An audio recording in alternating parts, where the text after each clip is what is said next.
Ibrahim Yanzamé na nyonso ma Charlotte Pichot vers kaka ndenge boyebisaki biso toranga hommage na bawe donc kolela elongo po bazala na bango oyo bazalaka na biso bafoka bitango po lelo biso oya koleka na banzela tomona ke Ibrahim Yanzamé na nyonso baleka na nzela ba petit king ba bien fréchat te posafi banakonda donc bati flamme bango to baleka na kati ya molongo donc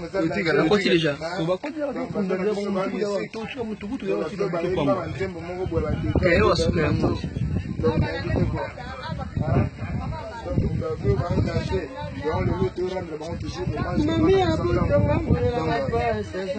Joseph ma prêtre à Miss Vitoko, Maloba Vitoko, Claude Maloba, Claude Mignon, merci beaucoup.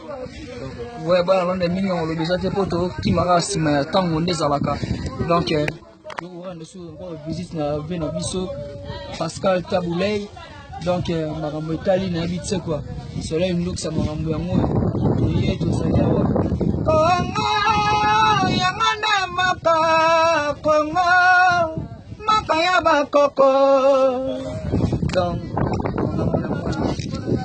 ouais, bon, mon ancêtre, il y a un courant d'hommage, un papa tout taboulé au chiro, moto à sa maman minée, qu'on a moka, moka quoi. Donc, il y a ma musique quoi. Donc, papa on a tout taboulé, tout qui part, Kester, Ozala qui vient de sauver, Imbadio, Sota sauver, Père Nabiso, donc on est manquant, moto CP, moi donc, dans London, la marche de pigeon, bien habité, vraiment, Nzamé, dans ta ramakamon, tout ça, la caillou,